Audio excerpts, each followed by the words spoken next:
Welcome back to the Stretch the Floor podcast. I'm Matthew here as always with Venushan, and today we're talking about new faces in new places because it's been, it's All Star Weekend right now, and we've had kind of a week or so to see some of these pretty big name players on their new teams, and a lot of them have actually been doing really really well. Let's start off with the new look Pacers and Tyrese Halliburton because he has looked really really really really good so far. I'm just going to pull up his stats right now. And since he got there, so in the last week, he's averaging 20 points, 5 boards, and 12.7 assists on like 44% from the field. So, I mean, Tyrese Halliburton, like we knew he was good, but has he found his has he found his team with the Pacers? Rick Carlisle loves giving the ball to like a guard and lets them like run the whole offense. Like loves his offense to be run through guards. You know, he saw it with Luka Doncic. Uh, Back in the day, we saw it with like Dirk, as in like he gave the ball to Dirk and everything kind of went through Dirk. You know what I mean? Like the post up, then the this play, then a breakdown here. You know what I mean? He loves having one like mega superstar and then running everything to them. So that's what they're trying to do with Tyrese Halliburton, and it's been looking really good. He looks Mm-hmm. amazing at passing the ball. He looks pretty good at scoring the ball, and he looks as good as Sabonis already, which is crazy to say. And this, they just bought out Tristan Thompson, who's going to the Bulls. So Tristan Thompson had one solid game for them. They're like, "Hey, Tristan Thompson, like you can come play one game for us, then we'll buy you out, and you can get your market value up, so a team actually picks you up and actually wants you to like be a contender." He had a solid 17-6 game for them. Miles Turner sadly hasn't been able to play yet because of that injury. It's still lingering.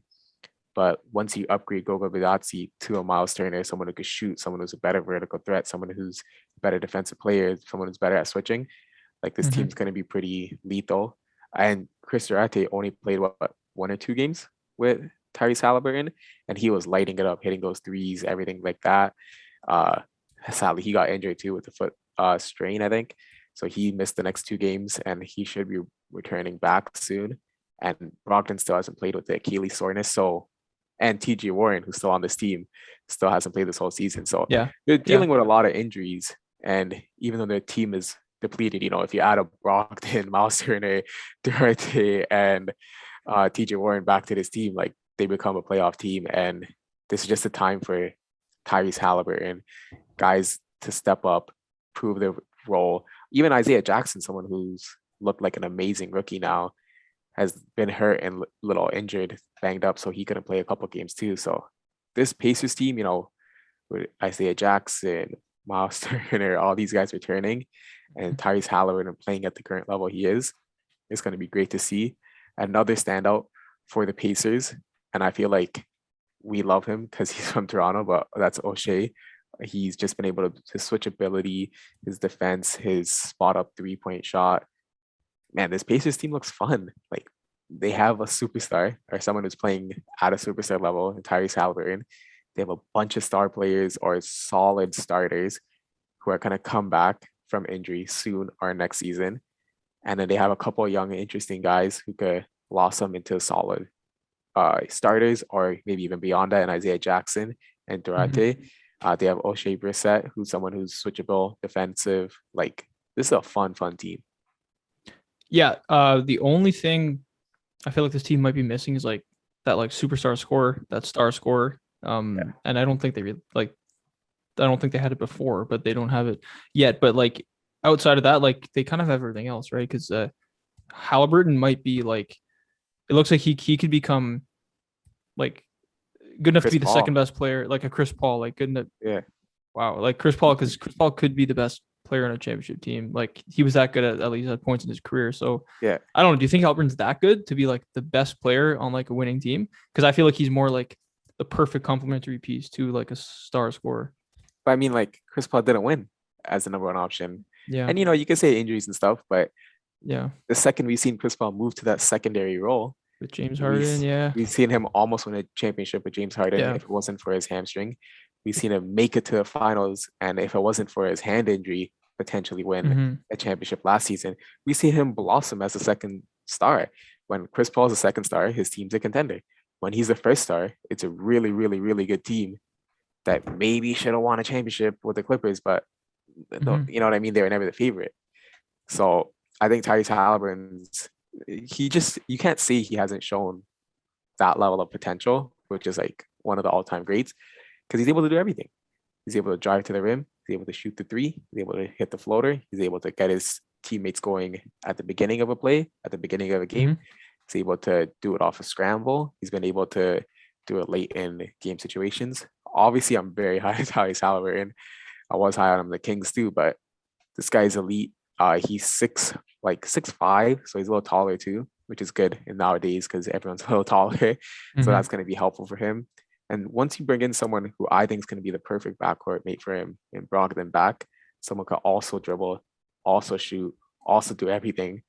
It's just going to alleviate so much pressure off him. And then, man, if they get someone like Chet Holmgren, just watch out for this Pacers team, man. Like, Yeah. I know they have the lowest attendance uh, recently, so I think that's definitely going to change. Tyrese Halliburton is one of those players, and he's talked about wanting to be, a Chris Webber, a Reggie Miller type player who like really embeds himself with the organization and the organization history. So Pacers fans should be Mhm. happy, man. Like 7 years of this guy, like you're very, very happy. Yeah, no, I don't want to come off like as sounding like I don't think he's good enough to be like even a first team all NBA caliber player like even in the next like 2 or 3 years. I just think like he's the perfect point guard. Like he's like yeah, he like Chris Paul. Like he's the perfect point guard. But like you said with Chris Paul, we've seen that he's at his best when he's with someone who's at least a better scorer. Maybe not even like a better player, but like a better scorer. So if they brought in like a Chet Holmgren or if they brought in like a I don't even know like somebody, um, I don't know, but when you Yeah. have Halliburton on the contract that he's on right now, when you have like all these really super good complementary pieces around him, like maybe you're not so far away from being like an actual like pretty good playoff team. Yeah. And like, I'm not saying like he's gonna be that player. I'm saying he has potential to be that player, Yeah, right? yeah. Like I don't think we're projecting him to be, in like Chris my Paul. opinion, the third Yeah, best point guard of all time in Chris yeah. Paul, right? I'm just saying Mhm. like he could be in that mold of like a Chris Paul, Kyle Lowry, you know what I mean? Those type of Yeah, players where yeah. they could do a little bit of everything and really facilitate an offense, but they need that like superstar, which is either like a James Harden, a Kawhi Leonard, you know what I mean, Mhm. to get you that championship, who could just go get the bucket, break down, you know what I mean? And I think once you have that guy, you can really build a culture or organization, like a history with your team to, trade for that guy, get him in free agency, get him through the draft, whatever. But having a Mhm. guy like this is just so monumental and does massive things. Yeah, Tyrese Halliburton feels like the type of player where he may not be the best player on the team, but he'll be viewed as like the captain of the team, like the Yeah. leader and the captain of the team, right? Chris Paul, Kyle Lowry, Yeah. etc. Let's talk about, do you want to talk about the rest of the Pacers, or do you want to move on to his old team? Yeah. I think the rest of the pieces are just banged up right now. So there's not Yeah, too much to talk about them. Well, yeah. hopefully they get healthy We soon. haven't seen him with Miles Turner yet, because that's Yeah. like who Gonna knows be Miles amazing. Miles Turner unleashed without Sabonis. Like who knows what that's gonna look like? We haven't seen him Yeah. without Sabonis ever, so Yeah. we'll see. Yeah, okay, let's talk about his old team, Tyler Halliburton's old team, and the new big two over there with Sabonis and Fox. Sabonis has been, Sabonis ever since he got there. 16 points, 10 boards, 6 assists, typical Sabonis stuff. Yeah. Um, oh, what do you think of how Sabonis and Fox look together so far? I think Fox is just like having the ball way more in his hand is like just Mm-hmm. helping him having an elite roller, an elite like he looks better because he always has a good center on the court with him because Sabonis and Holmes are always on the Mm-hmm. court, right? The Sabonis plays what 32 minutes and then Holmes plays the next like 20 something minutes. Like they don't really overlap too much. Maybe a couple minutes here and there, but usually they're like switching. So you always have a good center, which always helps the pick and roll, which is kind of like the Kings' main staple, which is always solid for them. Uh, Playing Harrison Barnes, Mo Harkless, and who do they play at the two again? I know Justin Dante Holiday. DiVincenzo is Yeah, just Justin Justin Holiday is Holiday. playing at the Yeah. two. Dante DiVincenzo's coming off the bench. It's just they have solid shooters now. They have solid defenders. Mm-hmm. They have Davion Mitchell has been playing great too. Shout out him. He's been playing really good as a rookie, really stepping into that six-man role. Terrence Davis is going to come back and provide another scoring punch for them off the bench. This just team just fits like a million times better. Like they just fit together now. They have a good point guard and center combo. Both could score 20. Both could get 10 assists or 10 rebounds. Both are decent defenders, not great defenders, decent defenders. They have a third player who's like trying to enter that echelon of like almost all-star, and like Harrison Barnes. Sometimes Harrison Barnes drops 25, sometimes he drops 5, but Harrison Yeah. Barnes is like that player, which is pretty solid. Like every team would launch to Harrison Barnes. Then they have a couple of shooters and defenders, 3-and-D guys, and Justin Holiday and Mo Harkless.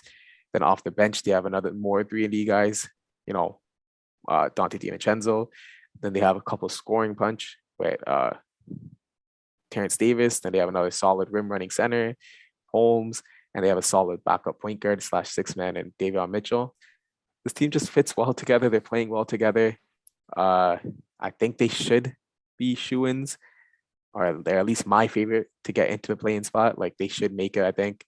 And I think this is a fun team to watch. And I can't wait to see them against the Miami Heat on March 29th or something. I'm going to go see that game. So I want to see De'Aaron Fox go off and have a crazy amount of points. Yeah. So the Sabonis trade happened on February 8th, and in the 4 games that they played since that trade, De'Aaron Fox scored 27, 26, 26, and 33. So, I mean, playing with Sabonis, does it just make way more sense for Fox playing with someone who's, like you said, like, is Sabonis even better than Halliburton at this point? Maybe, maybe not, but he plays a much better position to be playing alongside Fox, at least in my opinion. Yeah, and I think people just forgot how good Fox was last season. Yeah. Like he had a crazy last season, and people are just already like underestimating him and like throwing him under the bus and stuff like that. But man, like he's a good player, and this team is going to be good. This team, they're just like a couple like pieces away from being like, they could be like a Memphis team. You know what I mean? Like get better defenders in, get things in, and then De'Aaron Fox takes another jump, becomes a consistent 25 and 10 guy. That's a consistent, all-star guy. Sabonis gets the points up a little more. Get a consistent 20 and 10 guy.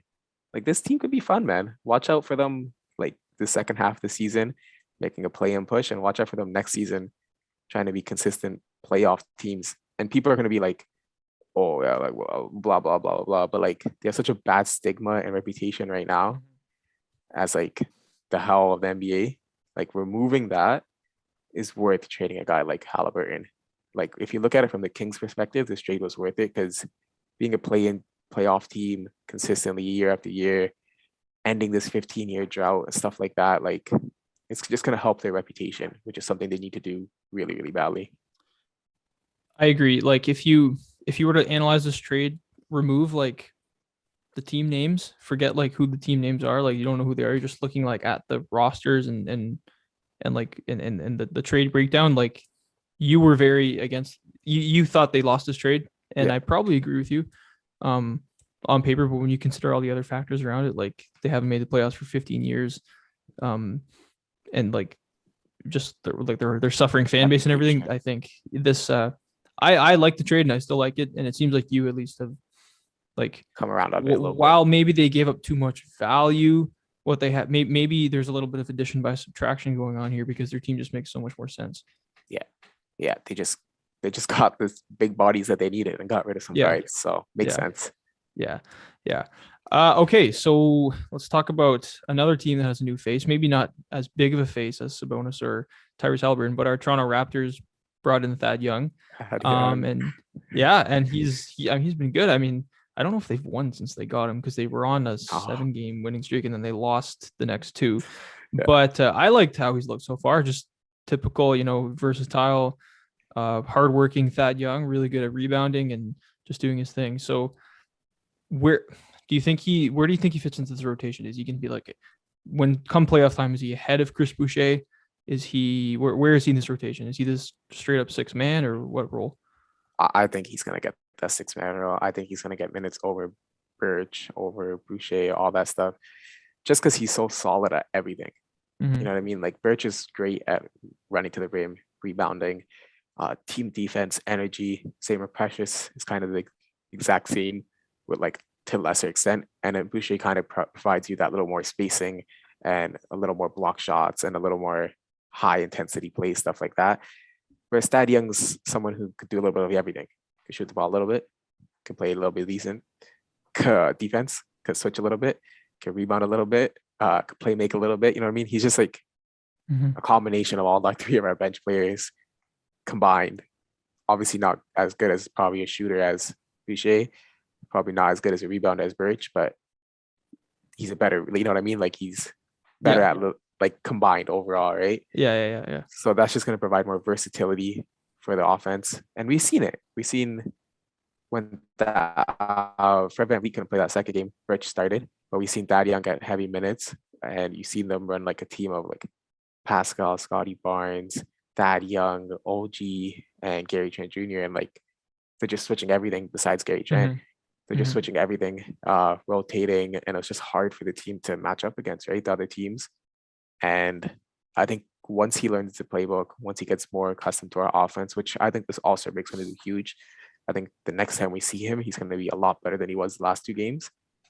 I think we could see the reason why this trade happened and the reason why we moved down like 15 spots in the draft. This Mhm. guy is an elite player. He is one of the best bench players for the last two seasons. And I think he's going to show that again. Yeah. Through two games, what I've noticed so far is he just knows where to be. Just like even like defensive rebounding, offensive rebounding, just like even like running pick and roll and stuff. He just knows where to be. And then like you said, like if someone asked me like what is Thad Young's best attribute, I would be like, I don't know. Like he's not really elite at anything, but he's Yeah. good enough at everything that when you put him in there, you don't lose anything from your lineup. You don't really lose spacing. You don't really lose defense. You don't lose. I mean, the Raptors aren't the best rebounding team at center anyway, so you don't really lose anything at center for rebounding.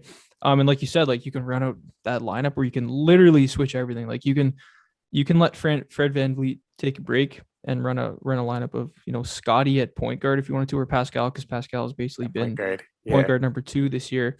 OG, Thad Young, and Gary Trent Jr. Those, like you said, those guys are all 6'5" and up, between 6'5" and 6'9", and like that is outside of Joel Embiid and Nikola Jokic. Which team can they not give a really hard time to? Like I'm talking like in the playoffs. So Thad Young is going to be playing heavy minutes in the playoffs, I expect. Yeah. And like that's the kind of issue with the Raptors. It's two of the teams that kind of play in the Eastern Uh, Conference inevitably has those players. That's Sixers with Joel Embiid or the Bucks with Giannis. So you want to avoid those two guys because they could cause a lot of trouble. But at the end of the day, we've seen them play against each other and they cause each other problems. You know what I mean? Like yeah, they're gonna cause problems to everyone. Like yeah. Embiid dropped 42 on Giannis, the Mhm. defensive player of the year 2 times, who we consider one of the best players.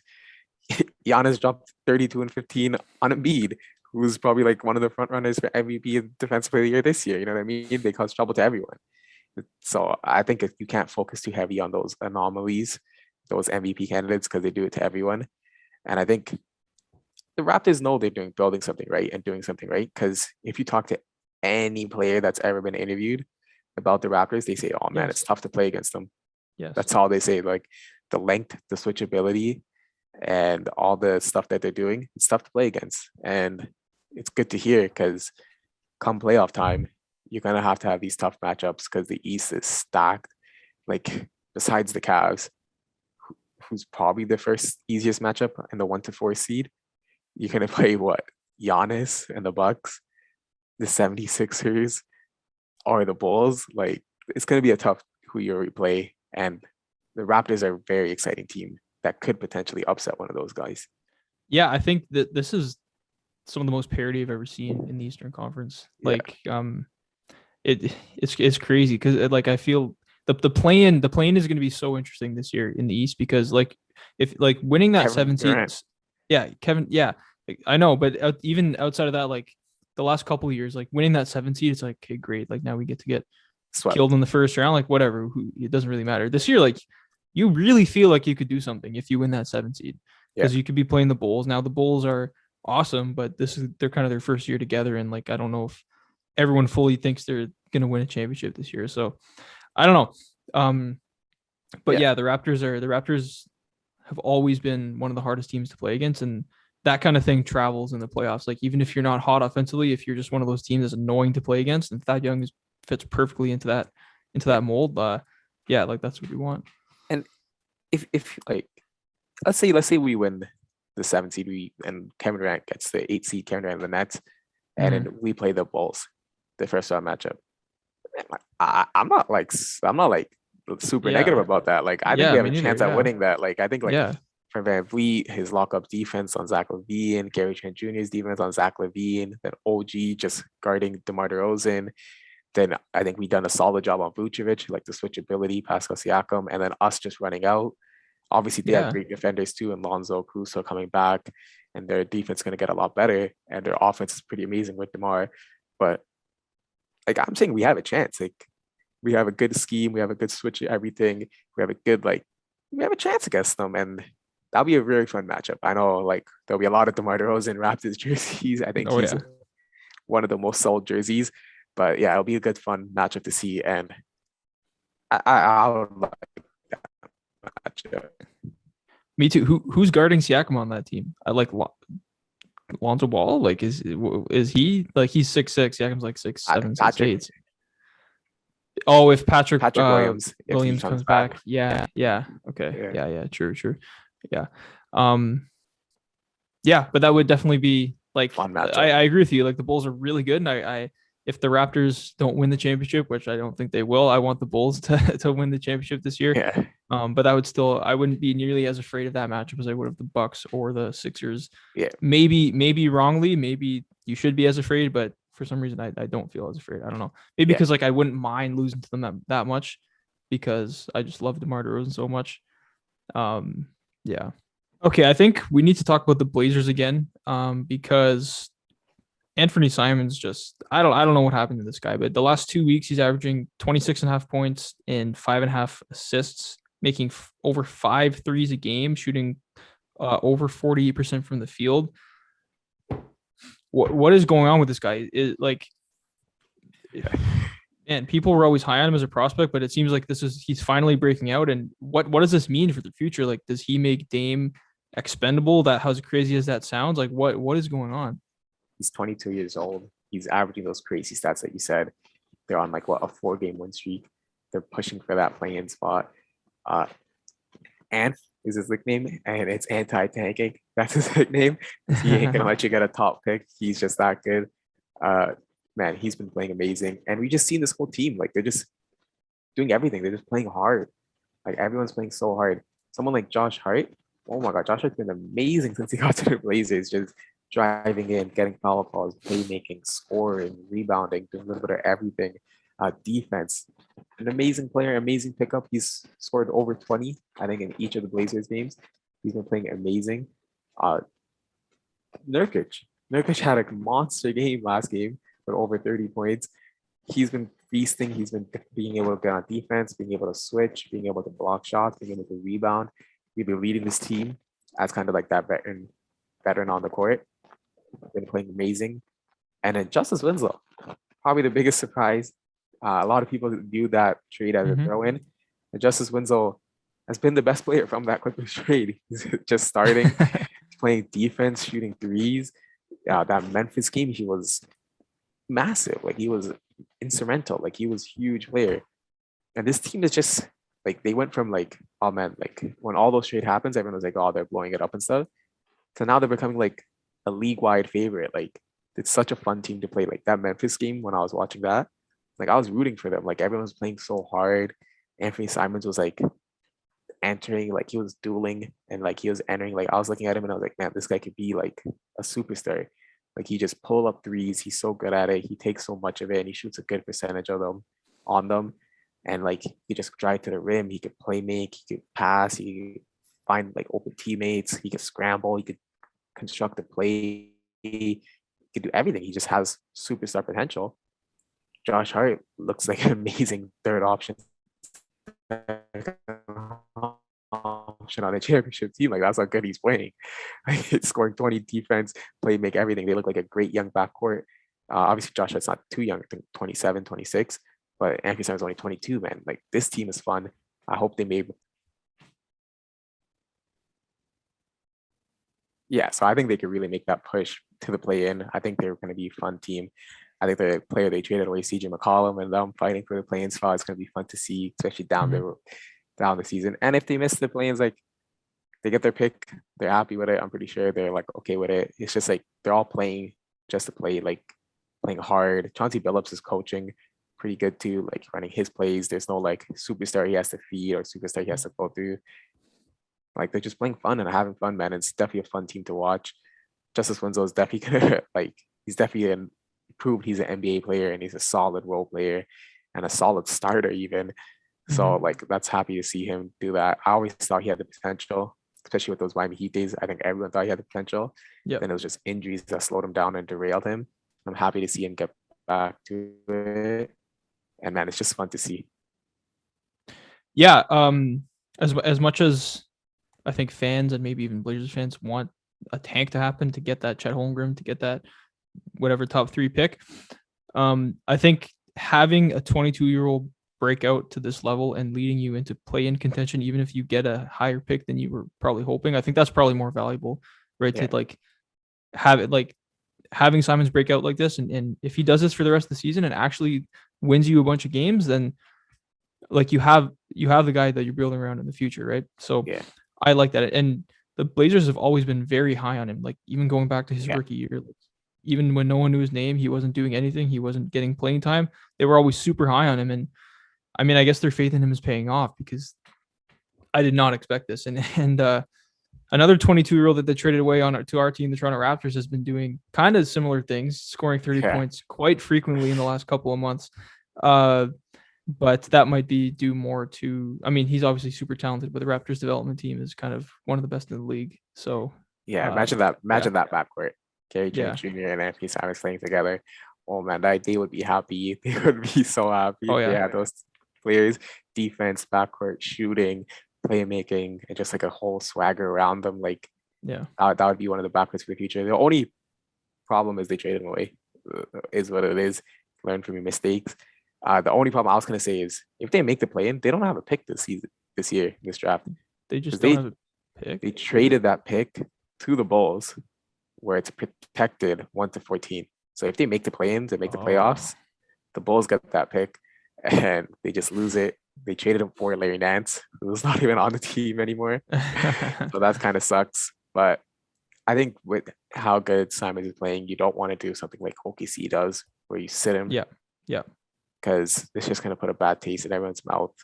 And especially like you're garnering so much attention for the city that everyone's like rallying against Anthony Simons and this Blazers team. You want to just let him play it out and just have fun. Yeah. Yeah. Now the Blazers are in the 10 seed right now, but the 10 seed in the East they're 25 and 34, 9 below. The 10 seed in the East is 2 below 500. So they could probably still make the play-in and still get a non-top 14 pick, right? Or no? Well, if they make the play-in and win the play-in, like if they become like the 8th seed, they don't get a lottery pick anyway. It goes to the Bulls. Oh, okay. Yeah. But like you could what I'm saying is like you could be the 8th seed in the West, and like the East just has generally higher records in the West this year, right? So you could be the 8th seed in the West, but still have a non-top 14 pick. It doesn't really matter, but like that's just like they lose it. If it's like 15th, they lose the pick to the Bulls. It has to be 14, 13, 12. Oh, it has to be. Oh, okay. Yeah, I don't. 1 to 14 has to be 1 to 14. Okay. Yeah. Okay. Yeah. Makes sense. They have to not make the playoffs. Okay. Yeah, I see. Yeah. Okay. Let's move on. Let's move on to the Pelicans because CJ McCollum, since he got there, 15, 36, 23, 30, 38. They beat our Raptors. He's looked awesome. And I mean, like the only thing I can say is I just want Zion to come back. It sounds like he's gonna maybe have another surgery, so I don't know what's going on there, but I don't know. Pelicans seem like a good place for CJ, don't they? It seems like they're missing creator, don't they? Like it seems like they're missing someone who could get to the line consistently and drop. Oh, we're back. Wait, hold on. Yeah. Okay, so let's move on to the Pelicans, who got CJ McCollum from the Blazers, and he's played awesome. He's dropped 30 points 3 times since he got there out of his 5 games, and he's looked really good. Obviously, we all just want to see Zion come back. That's all we want to see. Seems like he might be having another surgery, so who knows about that. But what do you think of CJ and his fit on these new look Pelicans? it just feels like they're missing that another creator, another guy who could get 20, another guy who could force double teams, another guy who could like attract the teams like main defender, plus defender, all that stuff. And that is Zion Williamson. So we hope when Zion returns, all these issues get fixed with his team. But if we're looking at it not Zion based, they look pretty solid. I kind of wish they go with a starting lineup of CJ McCollum at the 1, Herb Jones at the 2, Brandon Ingram at the 3, Jackson Hayes at the 4 for now, and Jonas Valanciunas at the 5. I think Jackson Hayes plays a lot better at the 4. I think that is where he should play from now on. I think when Zion comes back, he should be a backup 4 with Willie Hernangomez being the backup 5. I hope they try that out. I hope they experiment with that lineup until Zion returns, because I don't like Jackson Hayes at the 5. I like him at the 4 a lot. I think he's a solid power forward. So I wish they do that. But yeah, this team looks like it's just waiting on Zion. Looks like it's a team that's solid, kind of be a play-in contender without Zion. And then if you have 100% Zion, it looks like another team that can make that push for a 6 seed, a 4 seed, you know what I mean? Depending how good Zion is, how much he's improved and stuff like that. But yeah, this team is just so dependent on Zion, and he's played 3 more games than Greg Oden the first 3 seasons. So, man, I hope it's not another Greg Oden situation.